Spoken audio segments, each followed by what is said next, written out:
Bro சரக்கு அடிக்கலாமா? தப்பா? பியர் என்ன யோசிக்கிறீங்க? இல்லை ஒரு பாட்டில் வேண்டாங்க, ஒரு அரை பாட்டில் மட்டும் பியரு யோசிக்கிறீங்கல்ல. ஆனால் ஒரு அரசு விழாவில் ஒரு உச்சத்தில் இருக்கக்கூடிய நடிகர், உச்சம்னா அது வேறு நடிகர், இவர் வந்து சூப்பர் ஸ்டார். சூப்பர் ஸ்டாரு இசையில் இன்டர்நேஷ்னல் லெவலில் தடம் பதித்த இசை ஞானி. அவருக்கு அரசு நடத்தின பாராட்டு விழாவில் அந்த இசை ஞானியை பற்றி இந்த சூப்பர் ஸ்டார் சொல்கிறாரு, அரை பாட்டில் பியர் அடிச்சுட்டு நைட்டு பூரா சலம்பிக்கிட்டு இருந்தார், அவர் அடித்த கூத்து இருக்கே அப்படின்னு பேசுகிறாரு. ஏற்கனவே தமிழ்நாட்டில் தெருவுக்கு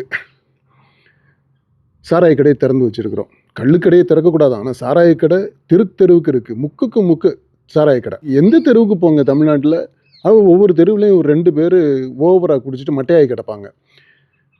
இதே இப்படி பொதுமக்கள் அப்படி இருக்கிறாங்கன்னா, காலேஜில் இருக்கிற படிக்கிற பசங்க, இந்த ஜென் ஜி 2K கிட்ஸு, அதில் எனக்கு தெரிஞ்சு ஏறத்தாழ எல்லாருமே ஏதாவது ஒரு டயத்தில் தண்ணி அடிச்சிடுறாங்க.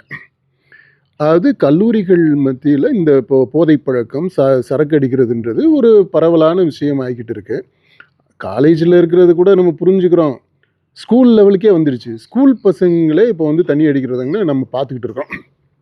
இப்படி தமிழ்நாடு முழுக்க இந்த சாராயம், போதைப்பொருள், போதை கலாச்சாரம் இது வந்து பரவலாகிக்கிட்டு வருது அப்படின்னு சொல்லிட்டு நம்மெல்லாம் ஒரு கன்சர்னோட இருக்கையில், ஒரு பெரிய அரசு விழா, ஒரு வாழ்நாள் சாதனையாளருக்கு நடக்கக்கூடிய ஒரு பாராட்டு விழா, அந்த விழாவில் போய் சர்வ சாதாரணமாக தண்ணி அடிக்கிறத பற்றி நீங்கள் பேசுகிறாங்க.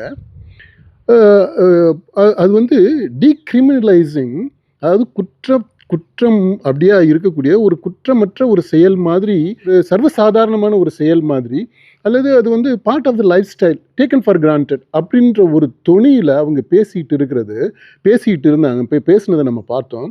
அது எப்படி நம்ம வந்து அப்படி கடந்து போயிட முடியும்? இசை ஞானி இருக்கிறாரு, இப்போ சூப்பர் ஸ்டார் இருக்கிறாரு, தமிழ்நாட்டினுடைய முதலமைச்சர் இருக்கிறாரு, துணை முதலமைச்சர் இருக்கிறாரு, அவ்வளவு பெரிய பெரிய ஆட்கள், மேதைகள், அரசியல்வாதிகள், தலைவர்கள், அப்படி எல்லாரும் இருக்கக்கூடிய ஒரு இடத்துல இப்படி குடிக்கிறத சர்வசாதாரணமாக பேசுனீங்க அப்படின்னா, என்ன மாதிரியான மதிப்பீடுகளை நம்ம இந்த இளைய தலைமுறைக்கு, ஜென்சிக்கு, ஜென் ஆல்ஃபாவுக்கு நம்ம கொடுக்குறோம்?